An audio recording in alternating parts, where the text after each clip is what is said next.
One of the sad things I see in the human mating practice these days, is that human beings oftentimes give their power away to another human being. What does that mean to give your power away? Well, sometimes giving our power away is accepting bad behavior, thinking that by not setting up healthy boundaries, by not having standards, a person might remain in relationship with you. Just might remain in relationship with you. In other words, the fear of losing someone causes so many people, women in particular, to accept bad behavior from men. And I've often wondered, why is it that I think women more so than men give their power away? Because traditionally, men are the gatekeepers of commitment. That's right. Men are the gatekeepers of commitment. In other words, it's men who do the asking of marriage. It's men who have traditionally been the provider protectors in relationships. So to some degree, throughout history, women sadly have been subservient to men. And thankfully, we're seeing that narrative change substantially these days because listen, I'm a promoter of human behavior. I'm not here to what's the word I'm looking for? To suggest one gender is better than the other, nor am I here to suggest that things have to be a certain way because that's the way they were in the past. I believe that we can find a coexistence in our empowered behavior instead of the masculine and feminine traditional expectations. So, coming back to accepting bad behavior, one of the renowned psychologists of the world, husband and wife team, I should say, Doctors John and Julie Gottman, they have what's known as the Gottman Institute. I believe they've studied over 30,000 relationships, and I could be off on that mark. That's just what I heard once before. In those relationships, they've done this love lab, if you will, to study human couples. And one of the common things that John Gottman's ability is, he can sit with a couple and within 15 minutes determine the success of their relationship with roughly about a 95% accuracy. Isn't that interesting? 15-minute conversation with a couple, and he can determine with a 95% accuracy if the couple is going to make it. And so if you're not familiar with the Gottman Institute, I highly recommend checking it out. One of the books they wrote together is called 8 Dates. And this is a great book. And I'm mentioning this book, and I really want to encourage you to go to their website, the Gottman Institute website, because this is a great book for those single or in a relationship and want to improve your communication skills. By the way, there's a link below to all the books I recommend. Why I'm bringing this up is John Gottman some years ago suggested there's the 4 horsemen of the apocalypse to a relationship. And while those aren't going to be those 5 behaviors I'm going to discuss, which I will talk about in a few minutes, it's really important to understand what causes relationship friction and what causes relationship endings. And he concluded that there are 4 key things that happens in relationship that causes them to fall out of love with each other. And those 4 are contempt, criticism, stonewalling, and defensiveness. I'll repeat that. Contempt, criticism, stonewalling, and defensiveness. By the way, can someone write that in the comments or write it in the chat box? So think about how often you've been in a relationship where somebody has treated you with a bit of superiority over you. In fact, I once was watching a movie, I think it was called The Ghosts of Girlfriends Past, and where Michael Douglas is telling Matthew McConaughey, young Matthew McConaughey, that the person who cares least in the relationship has the power. And what he said was, to have the power in the relationship means you're in a superior position. And oftentimes when you're in a superior position, you have contempt for the person below you. This is why traditional one-up, one-down relationships, meaning that the man is superior and the woman is below the man, in my opinion, sets up for a lot of contempt, but also can set up for a lot of failure, especially if you're in a subservient position. This is why I appreciate relationships that are conscious, where they travel like it's a two-lane street traveling together, like two cars traveling on a street together at the same speed, instead of the one up, one down contempt type of relationships. In addition, when you have criticism in a relationship, criticism is the death to a relationship. That's why he calls it the Four Horsemen of the Apocalypse. To criticize your partner, to judge them, is setting oneself up. Now, I think it's important to differentiate between just traditional jest that oftentimes happens, slight sarcasm, versus real criticism of their behavior. You're doing it wrong, to quote a line from the movie. What was that movie? You're doing it wrong, Mr. Mom. I do like to quote movies. To suggest somebody is doing something wrong, to judge them, to criticize them, all of that sets up for discourse in the relationship. Stonewalling. Stonewalling is another way of saying ghosting, pulling away, taking space from the relationship to avoid the problems is a form of stonewalling. Stonewalling is avoiding the real issues concerning the relationship. This is why, sadly, human beings have real poor emotional maturity and relationship skills. And if you're not familiar with my chart on emotional maturity and relationship skills, I highly recommend checking this out. By the way, this is not a fact. This is merely an opinion. I believe roughly 20% of the population has clinical issues when it comes to their relationship skills. I mean, they're terrible at it for clinical reasons. Why do I suggest 20% are emotionally healthy? I'm probably being ridiculously generous here. The vast majority of human beings are dysfunctional. Folks, when it comes to the dating process today, we oftentimes, I'll bring up my relationship iceberg chart to illustrate a point. We hyper focus on attraction and chemistry. There's such a hyper focus on attraction and chemistry that many of you miss the warning signs to determine, do we really share the same values together? Do we really have lifestyles that are blendable with each other? And lastly, does this human being, or do I have the emotional maturity to actually navigate this relationship? And most human beings are rather delusional to this. And what I mean by delusion, there's this fantasy that I'm good at this and everybody else is poor at it. Do you know most couples go to couples therapists office, and it's always this: fix my partner. He's pointing at her, she's pointing at him, instead of looking in the mirror and saying, how have I contributed to the challenges in the relationship? And one of the challenges I said a moment ago is stonewalling, which most humans do this to some degree. And lastly, defensiveness. These are the four horsemen of the apocalypse. When we get defensive, when our partner either shares a concern about us or shares a concern about the relationship, it's natural to get defensive. I think it's just built into our DNA to get defensive.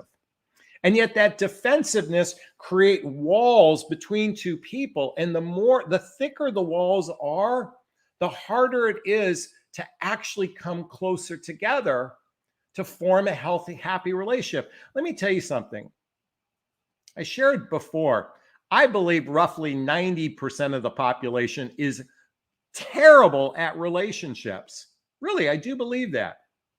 And because of that, if you're in midlife, which that's the demographic I serve, which I say is after baby making years and before retirement, the vast majority of human beings are experiencing casual relationships, and a very small percentage are actually feeling that real fully committed relationship because they do a terrible job of vetting each other during the dating process. By the way, if you need help with that, that's my area of expertise. It's right here. Schedule a free discovery call with me to see if looks like my middle finger.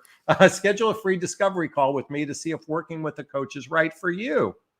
My job is to teach you what questions you should be asking based on your personality to determine, is this person emotionally mature enough to actually lean into a relationship? But Jonathan, I keep being told that all I'm supposed to do is sit in my feminine energy because a man will just gravitate for me when I'm in my feminine energy. What the fuck does that mean, to sit in your feminine energy? Let me tell you what matters most. Emotional grown-ups. And since we're swimming in a sea of emotional immaturity, men and women alike, our real job is to determine, does this person have the capacity, not only the desire to want a fully committed relationship, but do they have a capacity? And let me tell you, when I say women are just as bad at this, is so many of you are glomming on to relationships. You're accepting such bad behavior, and then you're wondering why it falls apart later. Is this sinking in? Is this resonating? Ladies, if you're not familiar with the book, where is it? Why Men Love Bitches. And bitch stands for babe in total control of herself. ES. I recommend, by the way, there's a link below to all the books I recommend. Why am I recommending this book? Because if you're accepting bad behavior continually, if you're accepting crumbs, if you believe that, but Jonathan, we have this amazing chemistry together and I've never experienced chemistry like this before, and I've got to make this really dysfunctional relationship work. All the magic fairy dust of chemistry cannot cure a dysfunctional relationship. Ladies, I speak to women mostly because you have a propensity to see the good in men. You have a propensity to give men, to see the potential. But many of you are operating on such a small piece of the puzzle without really stepping into your empowerment and say, does this person have the capacity to lean into commitment? And I will tell you, men in midlife in particular, if they've got burned in their last relationship, it's a small percentage of men who will actually lean into commitment. And this is why, listen, these devices, these apps, I don't have my dating apps on here anymore because I'm with my beloved now. There she is. These apps bastardize the dating process. The fact that we now think that we can just swipe away to replacing someone that didn't used to be in the place, didn't used to be in our lexicon 50 years ago. This belief that we can just, if it doesn't work with this person, we can swipe. Do you know how many people have a relationship end on a Monday and they are back on a dating app either Monday night, Tuesday morning, Tuesday night, Wednesday morning? I mean, some people barely wait 72 hours to jump back into the dating realm once a relationship ends. And this is men and women alike, because there's this fantasy that where someone is just a click away. The other thing I want to say before I dive into the behaviors is I want to be very clear with all of you. If you want a fully committed, juicy, delicious relationship, it is going to take fucking work. It is a part-time job to weed out and to vet someone to be in your life. And so many of you just expect it to be easy. You literally expect it to be so easy. Why isn't it so easy? Why isn't it easy that I find my partner? Folks, I'm here to say it's a job. And if you don't treat it like a job, what's the definition of insanity? Doing the same thing over and over again and expecting different results. Listen, I went on what seems like 1,000 internet dates. It wasn't that many, but it seems that way before I found a really great partner in my life. And the reason why I'm bringing this up is I didn't give up. And yet many of you either give up seeking that partner or you accept bad behavior. So here are 5 behaviors that I just hope to God you don't accept going forward. Okay? Is this sinking in? Is this resonating? Please let me know. Please hit that like button. Please share this video. Please subscribe to my channel if you're brand new. All right, these 5 behaviors. I have to clean my glasses. I forgot my cloth here. Number 1, your partner exhibits controlling behavior. Folks, many of you just, again, because you've indoctrinated that men are the leaders of the relationship, that you allow, I think there's a propensity because of that narrative. And by the way, you are in charge of your relationship destiny, not a guy.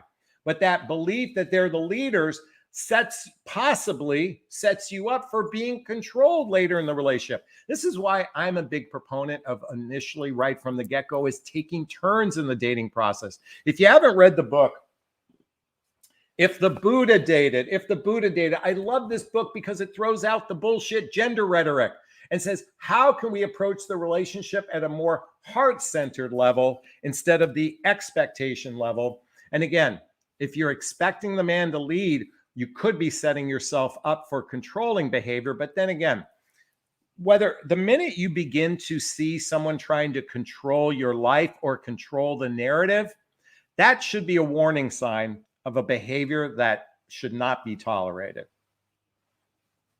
Number 2, your partner gaslights you.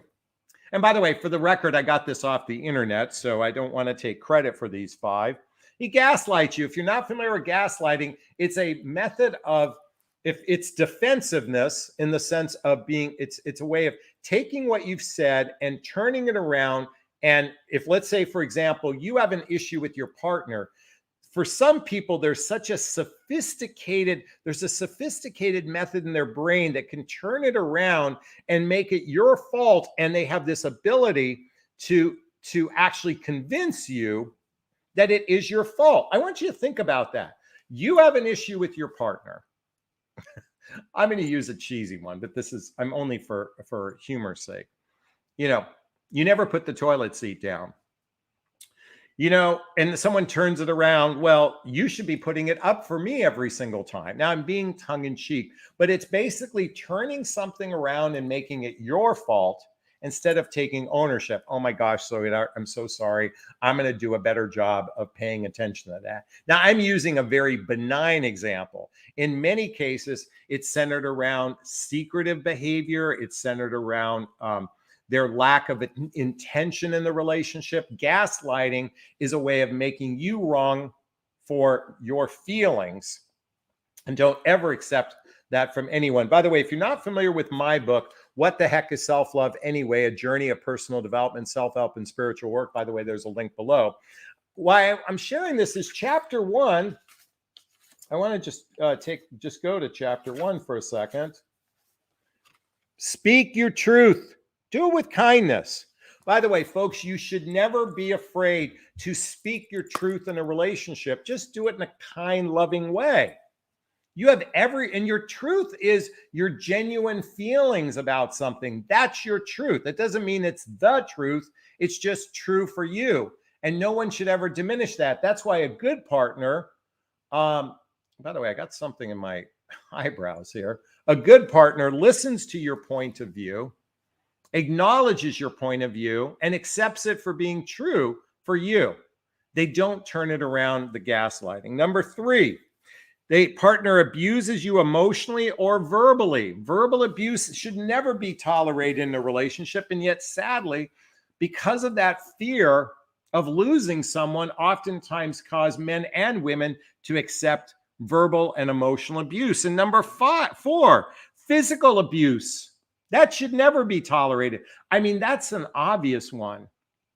And look I'm sure there's been situations where someone might have grabbed your arm out of just sheer frustration for a moment, but I'm talking about genuine, and again, once is one thing, habitual is another. But certainly any physical abuse should never, ever fucking be tolerated, ever in one's life. And lastly, and again, I found this on the internet, your partner makes you feel bad when you don't have sex with them. You should never feel inferior in a relationship, especially when it comes to the physical realm of the relationship. When it comes to the physical realm in the relationship, I think it's important to have regular and constant communication with one another to determine that you're on the same page. Are we really on the same page, both from the totality of our relationship, is from the emotional as well as the physical aspects of our relationship. And this is why I continually recommend reading this book. I love Barbara D'Angela's work, How to Make Love All the Time. What I love about this book is this is a blueprint to turn your relationship into a constant loving relationship. Folks, men don't buy these books. Women do. The goal is to practice this book, and it starts by being with a partner open to doing the work. Many of you are sitting in casual relationships, and ultimately, where do casual relationships end up? In the gutter. Folks, I'm here to encourage deeper conversations, not the surface conversations. How's your day going? Did you have a good day?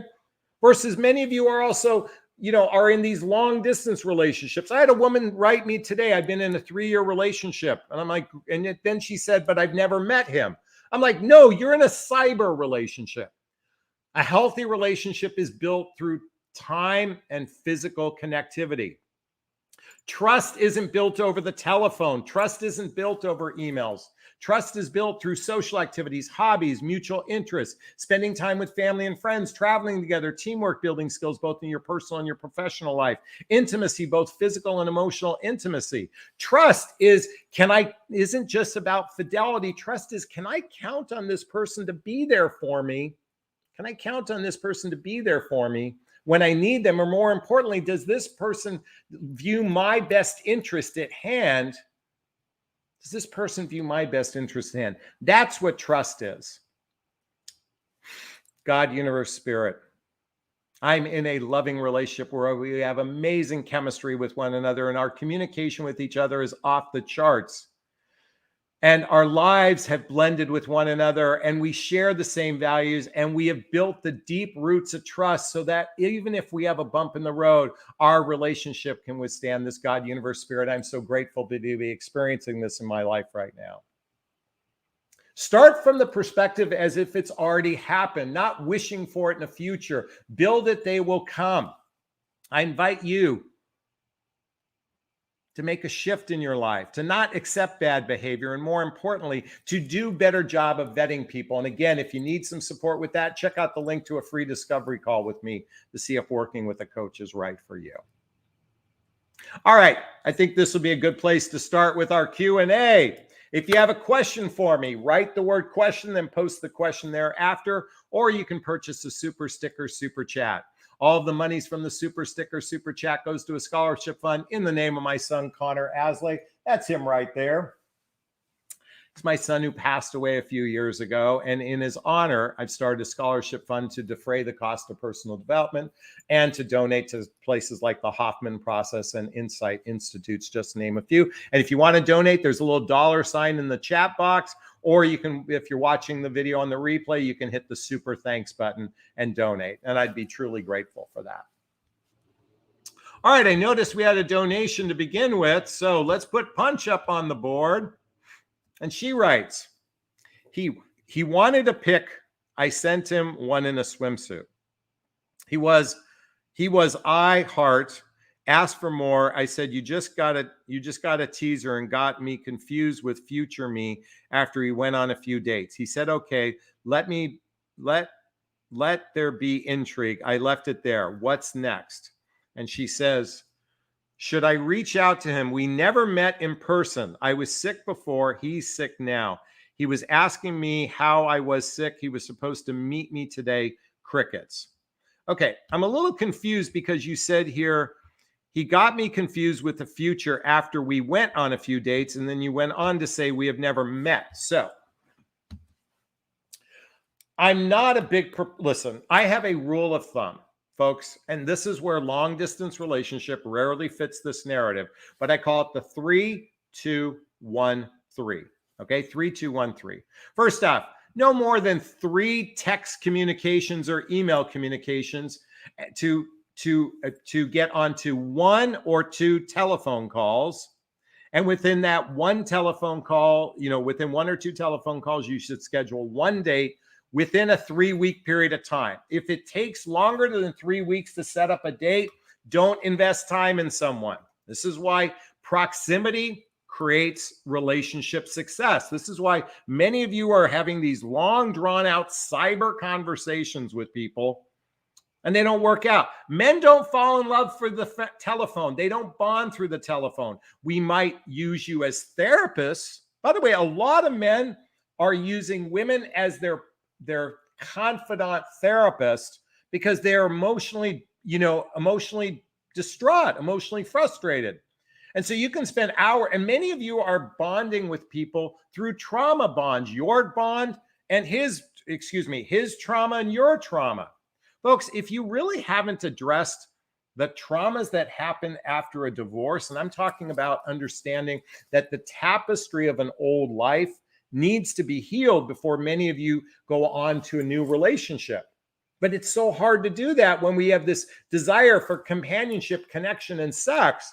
And yet most people, as I said earlier in this broadcast, might desire commitment, but are they really capable of commitment?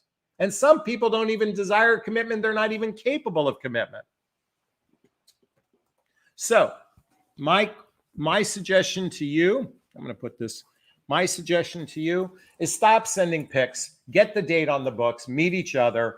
And if he's crickets, he's probably just not that into you. You have just been a cyber, listen, I'm going to tell you one other thing. Men who are highly attracted to a woman from their photographs want to meet them right away, except for one type of guy, two types of guy, the catfisher or the guy who is a pussy. He's a wimp. He's a simp. He's just afraid of his own shadow. Please forgive the P word. But I'm here to say, by the way, if you can't meet right away, then do at least a FaceTime together.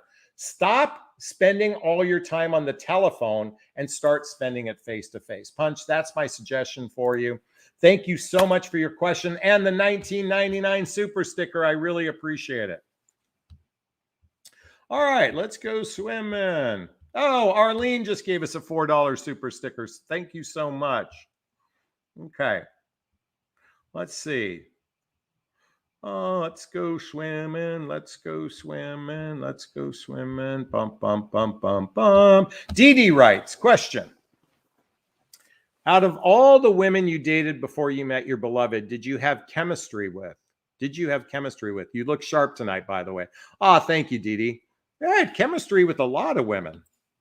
Now, I think there's different forms of chemistry. I think there is physical attraction, which can lead to lust or limerence. There's sexual chemistry. There's emotional chemistry. There's intellectual chemistry. What I mean to say is you could have an emotional connection with someone, but they may not be your type. You can have an intellectual connection with someone, but they may not be your type. You can have a sexual desire. Oh my God, I've had sexual chemistry for a lot of women. Sadly, and I'm going to be judgmental here, but I will tell you this. It saddens me now that I look back at how many women use sex as a way to entice myself and other men in the dating apps. And then they wondered why we lost interest in them. Folks, here's something I've learned about chemistry. Chemistry is chemicals, okay? Brain chemicals being released from the brain in the body. Now, sometimes when men scratch that sexual itch, what I mean to say is when we have sex with you, it is quite possible as soon as that flood of dopamine and testosterone is out of our body, we lose interest in you. And we don't know why. The thing is, for most men, they don't even know why this happens. It's a biological thing. We don't do it intentionally. We go, I don't like this person anymore. And then you're trying to figure out, and you're trying to come up with rationalizations as to why you don't like them. And then the easiest thing to do is ghost, disappear, or crickets. Because sometimes we don't understand why. Because this is why jumping into bed too quickly doesn't pay dividends for you ladies. It's better to vet the person, to build some trust. And it takes about 100 hours of face-to-face time just to build the first layer of trust. And remember I talked about trust earlier? By the way, in the book, 8 Dates by Drs. John and Julie Gottman, I just want to share something with you. Chapter 1, right there, trust and commitment. Folks, if you don't understand, I got to tell you something. You ladies, you crack me up. I'm sorry, you crack me up because you all want to commit a relationship. But if I ask you, what does commitment look like, I had this one woman reach out to me, Jonathan, I want more commitment in my relationship. Okay, great. What does commitment look like in this dynamic? She goes, Jonathan, I just want more commitment in the relationship.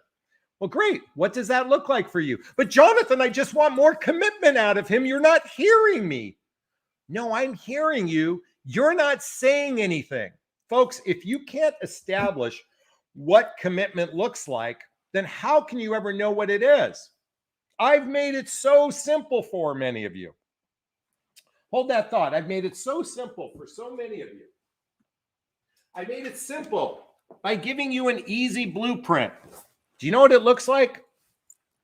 We spend 3 or 4 days and nights a week together, doing shared activities, hobbies, mutual interests, spending time with family and friends, traveling together, teamwork, building skills, both in our personal and our professional life, intimacy, both physical and emotional intimacy that leads to either moving in together or getting married.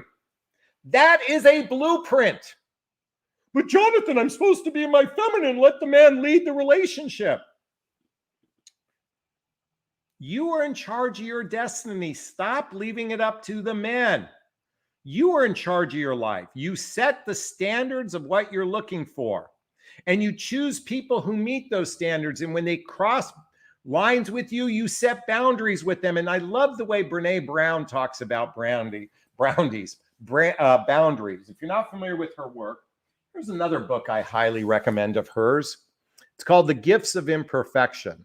Let go of who you think you're supposed to be and embrace who you are. If you haven't watched one of Brene Brown's videos, I highly recommend checking it out.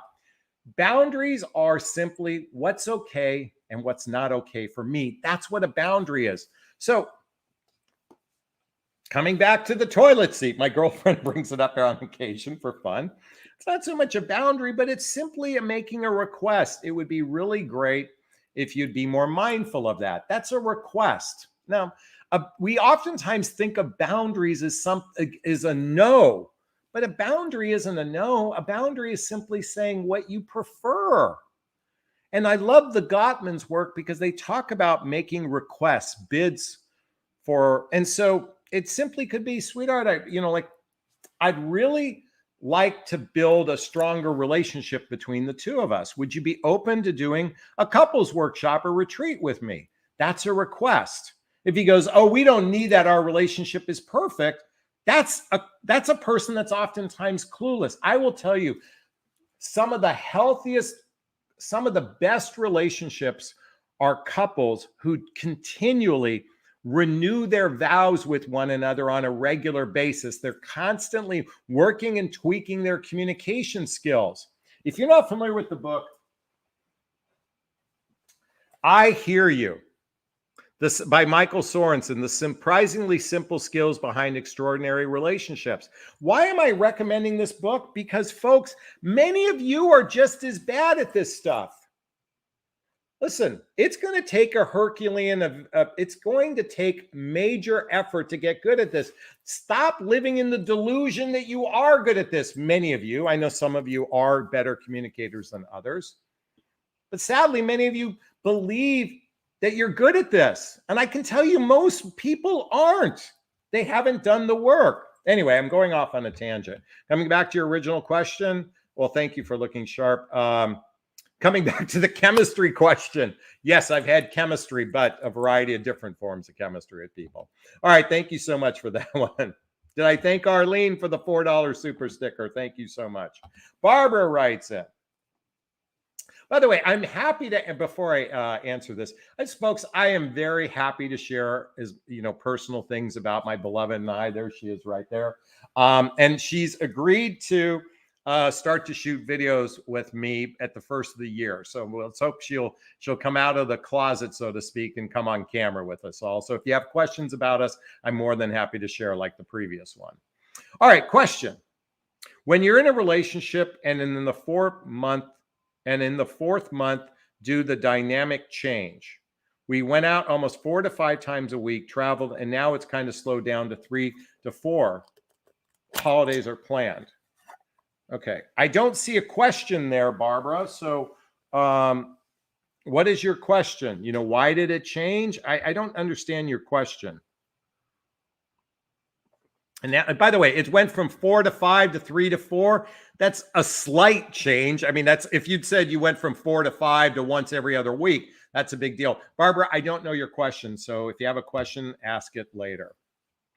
Question, what's your favorite outdoors activity with your beloved? Okay, here we go. Beloved questions. Uh, you know, we haven't really done, you know what? Okay.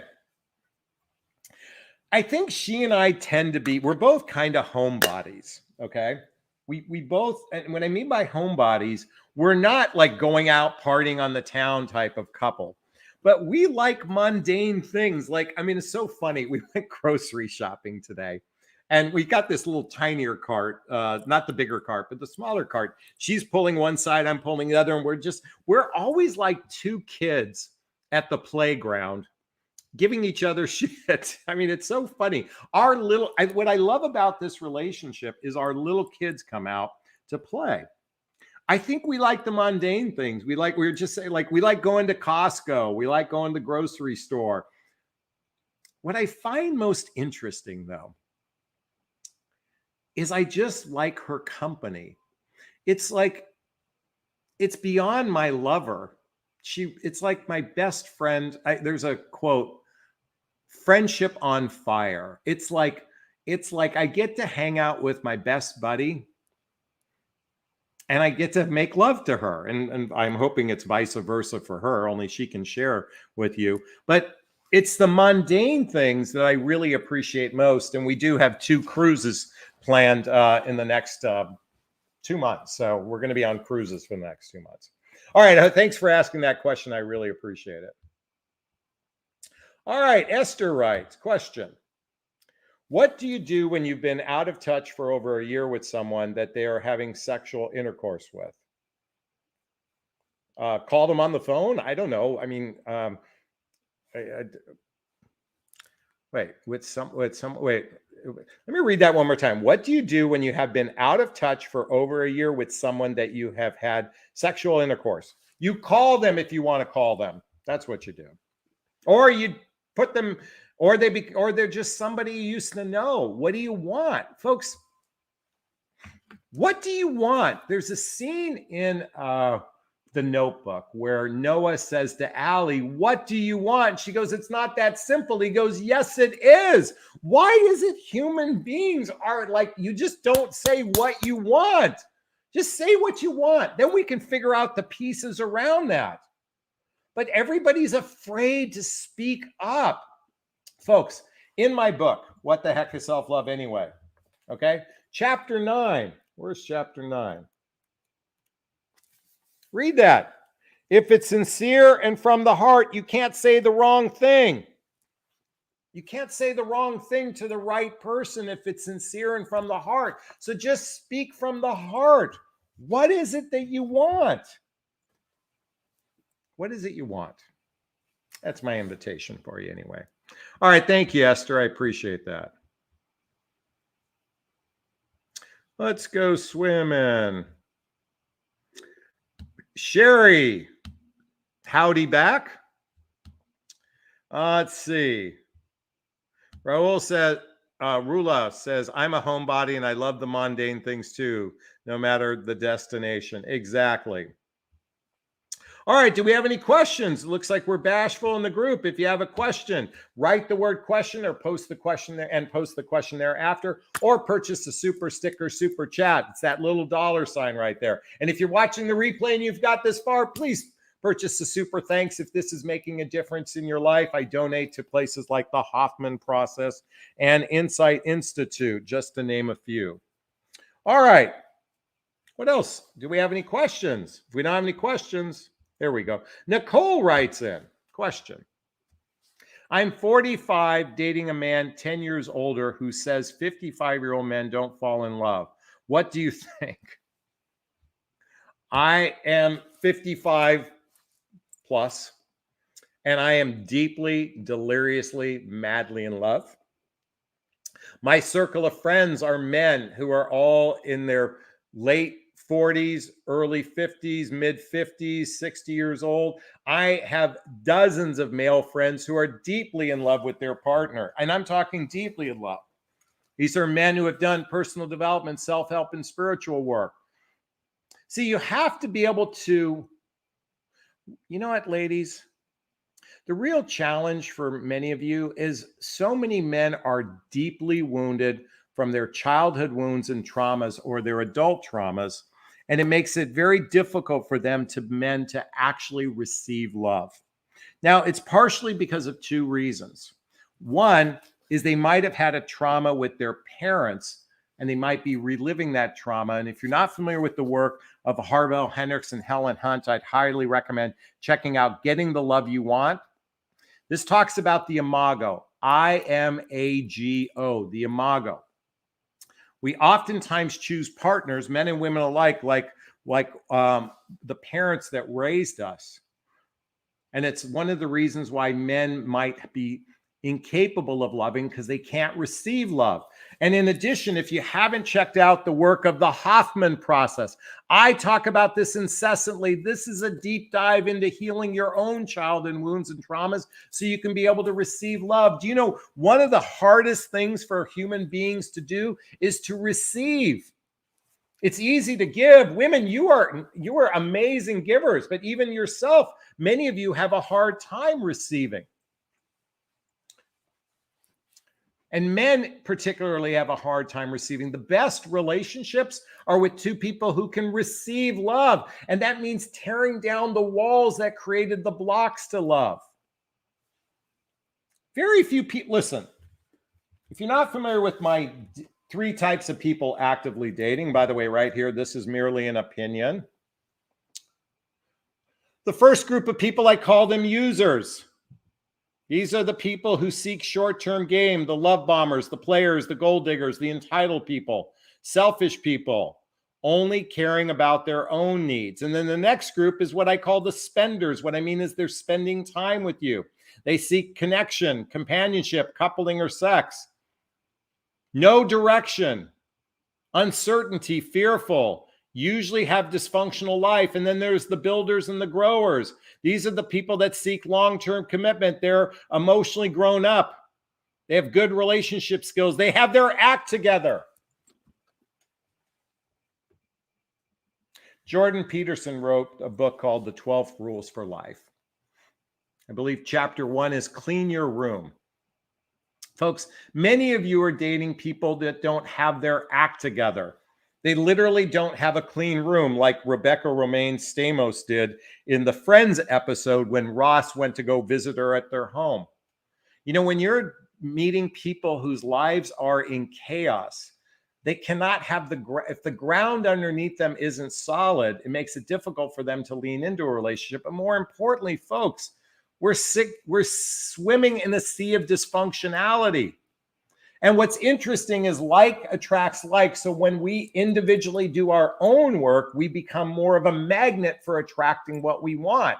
It's interesting. The clients who go through my private coaching, it always amazes me. The minute they make the investment in the program, all of a sudden they start meeting great guys. I get calls all the time. Jonathan, I met a great guy. Jonathan, I met a great guy. Jonathan, I met a great guy. And they know the difference. Because when you do work and you get clarity, clarity breeds confidence, and confidence leads to better choices.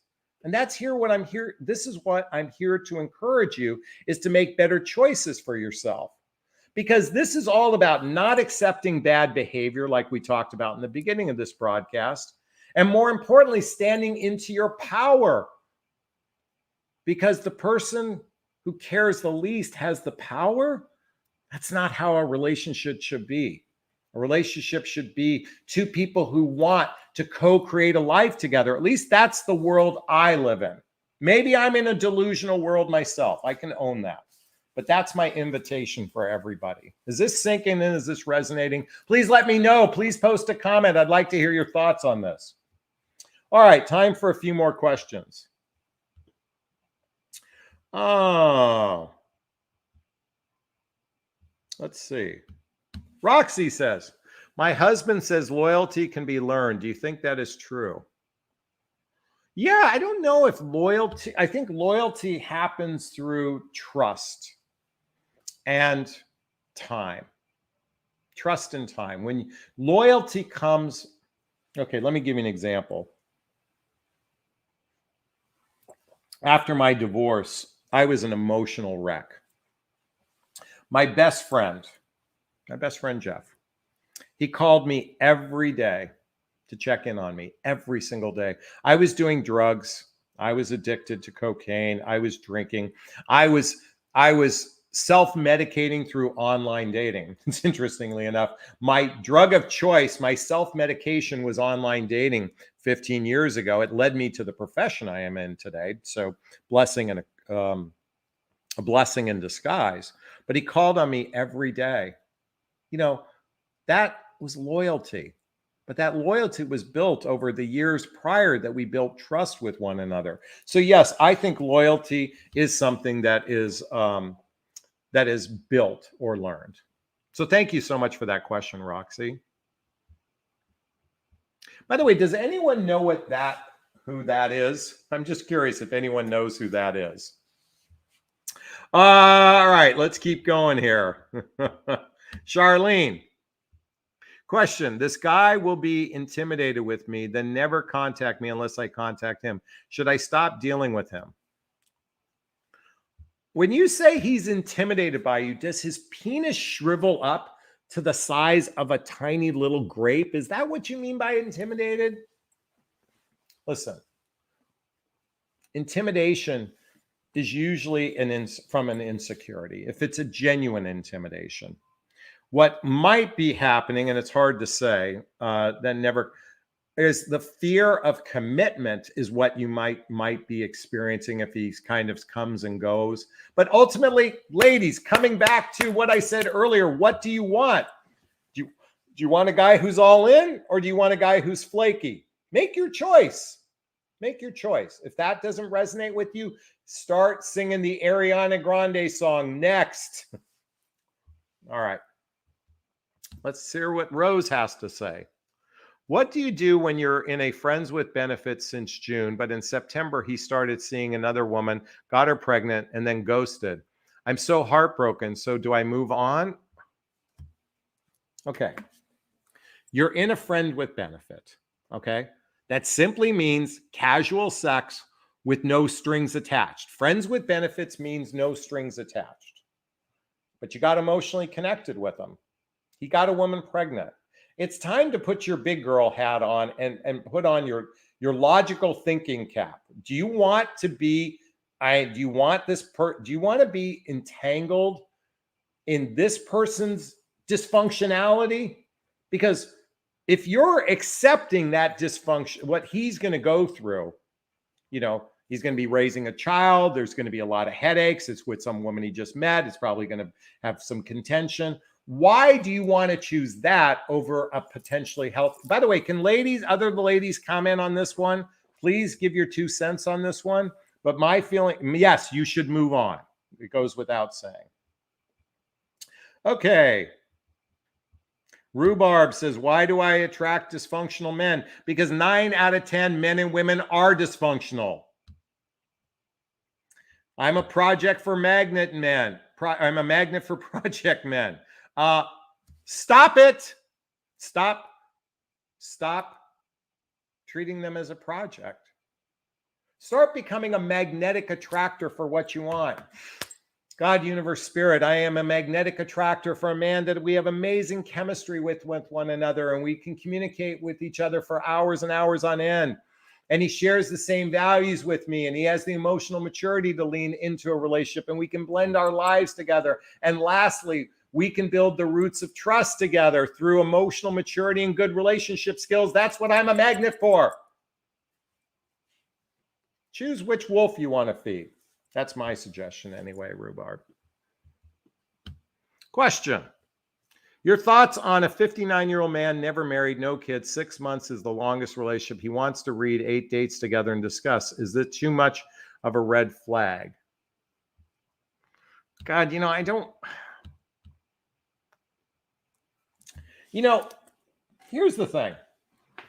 Just because someone married and then divorced, does that make them any better in relationship? Yeah, they made a commitment once. Do you know the vast majority of people who've gone divorced are less likely to get married unless they have codependent behavior? They feel like they got burned. They're less likely to get married. So Is it a red flag? Yeah. Is a woman 59 never married red flag? We men think so. We think she's got to be, she's got to be crazy. Here's the thing. If he's reading 8 dates with you, that's a good sign. So take each sign that's positive and move forward and maybe hold off the sex. But ultimately, you got, by the way, get through chapter 1 of 8 dates and then ask me that question. If you can get through chapter 1 of 8 dates, I think you guys will be, there's a 50-50 shot for you. All right. Thank you so much for that question. Hey, folks, you know what? I want to take my sweet out to dinner and drinks tonight. So I think I'm going to wrap up this broadcast today. Thank you so much for allowing me an opportunity to share what I think are 5 behaviors you should never accept. Please read the books I recommend. Please start doing the work internally so you can be better prepared, so you can be a magnet for those men who are ready for a juicy, delicious relationship. And if you need some support, check out the link to a free discovery call with me to see if working with a coach is right for you. There's a link below in the description. All right. You know what? I think this would be a great place to wrap up today. First off, I'm going to give myself a big, gigantic Jonathan Bear hug of self-love. I'm going to reach into the camera and give you a hug of love if that's okay. I'm going to ask you to turn to someone, a pet, a teddy bear, a pillow. There's a teddy bear, and give it or them a hug of love, because hugs are a great source of love. And let's face it, we could all use more love in our lives. And by the way, this was a gift from my son. If I mentioned this before, this was Dexter, one of our favorite shows to watch. So I'm going to put that up there. I want to thank Penny and Melanie and Rhubarb and Rose and Kara and Cindy and Harmony and Melanie. Big Melanie, thank you so much for that email the other day. Alexandra, Dee, Sia, Sherry is in the house. Rose, Charlene, Punch, I hope I answered your question. Thank you so much. All right, folks. Big hugs to you all. Wishing you a fab evening. Bye now. Bye-bye.